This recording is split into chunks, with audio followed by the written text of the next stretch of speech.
this is Vader Reviews. We are honored that you would join us. If you enjoy our content, please leave a like and comment to help us with YouTube's algorithm. And if you're new here, join the Empire today by subscribing, and together we will rule the internet. TailSpin. My favorite of all the Disney afternoon cartoon lineup from the 90s. The light-hearted, high-flying adventures of Baloo the Bear captured my imagination as a youngling.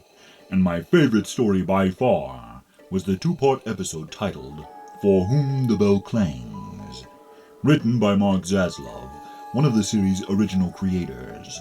For Whom the Bell Klangs originally aired on November 27th and 28th of 1990. The concept for the episode was loosely based on the classic road pictures from the 1940s, globe-trotting musical comedy adventure films where Bing Crosby and Bob Hope traveled to exotic locations, both vying for the affections of Dorothy Lamour. Zaslav mixed this general concept with the treasure-hunting adventures of Indiana Jones in order to bring this TailSpin story to life.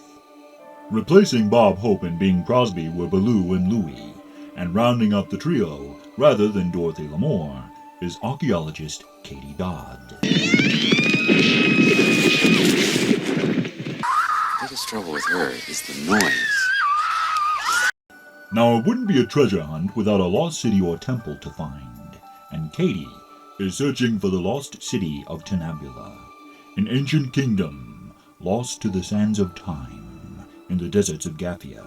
And I'll admit, the first time I saw Star Wars as a youngling and I heard of the Tuscan Gaffy sticks, I thought of this episode of TailSpin.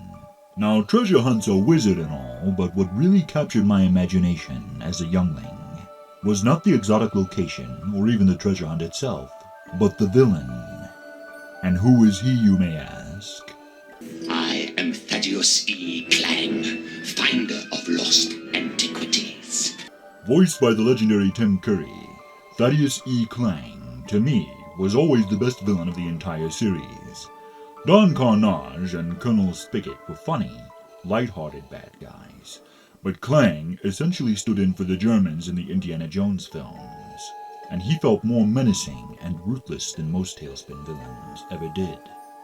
Even when he made a joke, it was darker humor, staking Baloo and Louie out in the desert to be killed in a sandstorm.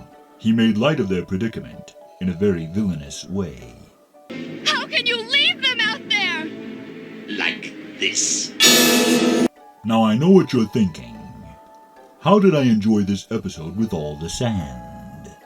Well, it's true, I don't like sand. It's coarse, rough, irritating, and it gets everywhere. The adventure, mystery, and villain of this episode was enough to make me overlook the sand, this one time. The villain, combined with the longer runtime of the story, made me feel like I was watching something more than just a typical goofy cartoon when I was a youngling. Klang's henchmen also spoke in a different language with subtitles, which also made me feel like this was more serious and grown up. Watching it now, I can see clearly it was made for children, but at the time, through my young eyes, this was the coolest treasure hunting story I had ever seen. And once again, when I first saw Star Wars years later, the Jawas reminded me of Klang's henchmen, which is probably why I liked them so much. But it wouldn't be an Indiana Jones-style treasure hunt without some creepy crawly threats as well, and this adventure has that too. Klang's Desert Pets. Unleash the Beatles! No, not those guys. Giant bugs. He said bugs. You mean bugs? I hate bugs! Klang's ultimate plan is to find the lost city of Tabula and use its ancient sonic weapon to hold cities for ransom. Kinda like Cobra Commander from G.I. Joe.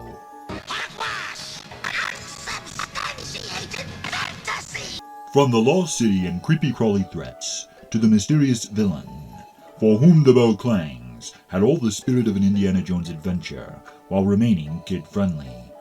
We had this two-parter on VHS, and I've lost track of how many times I must have watched this growing up. The character of Clang was enigmatic and honestly His character left me wanting to know more about where he came from as a child. Where did he get his metal jaw, or his mechanical arms? I wanted to know more about him, and I always wished he'd popped up again in the series somewhere. Cobras were my favorite snake as a little Sith Lord, so that also made him pretty wizard in my book. But what I liked most about him was that he seemed like a real threat for Baloo to overcome. So when the good guys triumph at the end, it meant so much more. A hero is only as good as his villain, as the old saying goes. Which is why For Whom the Bell Klangs is my favorite TailSpin episode, and why, for my money at least, Clang is the best villain of the entire series.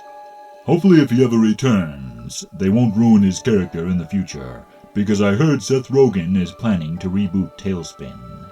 That is disgusting!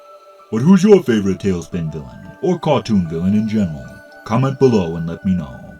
This has been Vader Reviews. Until next time. Enough comedy. Goodbye.